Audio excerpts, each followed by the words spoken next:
Balita News. Ayan. Enok, maraming engagement ang nangyari.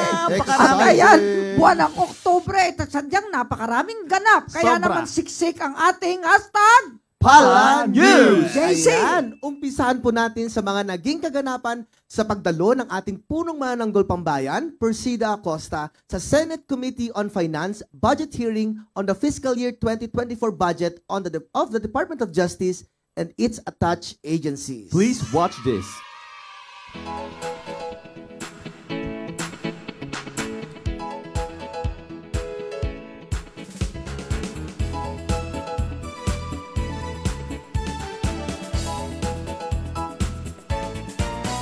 Kung minsan ay may pag-uusig, tatag ng bayan, nililigid, walang malapitan, papanig, dumarating, lingap ng langit, bayan lumuluha sa saya, tindi ng hamog ng ligaya, tagumpay ang misyon ng masa, naghari batas at hustisya.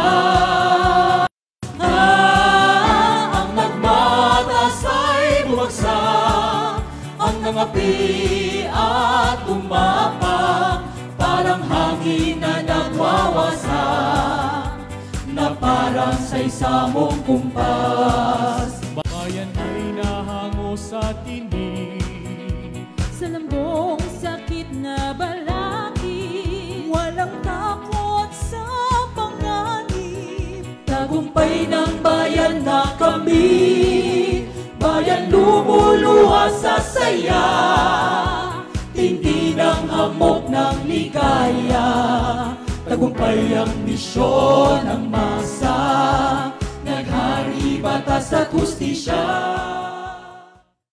Siguro bago natin pakawalan tong table na to, siguro we have to commend the Public Attorney's Office. So tingnan natin, 0.9%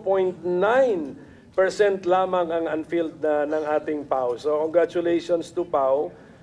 And may I know, for my own education and then for those who are watching us, mga kababayan natin, when we budget for your personal services, we budget for the field positions.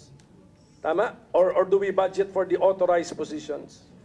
Whenever there is vacancy for more than a year, we have to request to the DBM for the funding, Your Honor. Kasi tinatanggalan nila ng budget pag matagal. Kaya po tuloy-tuloy po ang recruitment namin. Halos dati, nung bago mag-pandemya, monthly may outtaking. Ngayon, we defer to December dahil may election ban po. So, ang DBM naman, basta nag-request ka at may appointed, binopondohan naman po nila. So, kaya 100% utilization din po kami ng funds namin. Dahil we don't have other items of expenditure like CF, intelligence, despite we conduct some investigations. So, doon lang po kami talaga within the budget. As advised by the then Senator Franklin Drilon to me, diyan ka na lang sa budget mo, magtipid ka, yung matipid mo, gamitin mo dun sa kakailanganin ng opisina mo. So, I was able to withstand all the hardship for about 23 years as PAO Chief by just budgeting our funds within the budget, Your Honor. So, wala po kami. Thank you, ma'am, and congratulations. Siguro yung sa Public Attorney's Office na lang, pwede kahit i-submit na lang, Your Honor, Mr. Chairman, yung distribution ng ating attorneys by region and in which regions there a need for more public attorneys para baka meron tayong magawa para mapunan pa po ito yung kakulangan. Opo, Thank sir. you. Salamat po. Salamat po, Mr. Chairman. Thank you sa ating mga kasamaan sa DOJ, kay Sec Boying, na ating former colleague, kay Sec Maynard, ating kababayan from Bulacan. Maraming salamat po.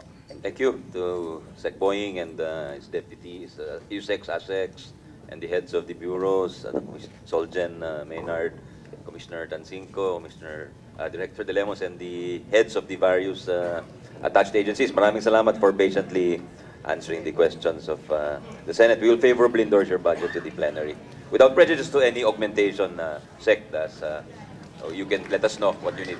Thank you very much.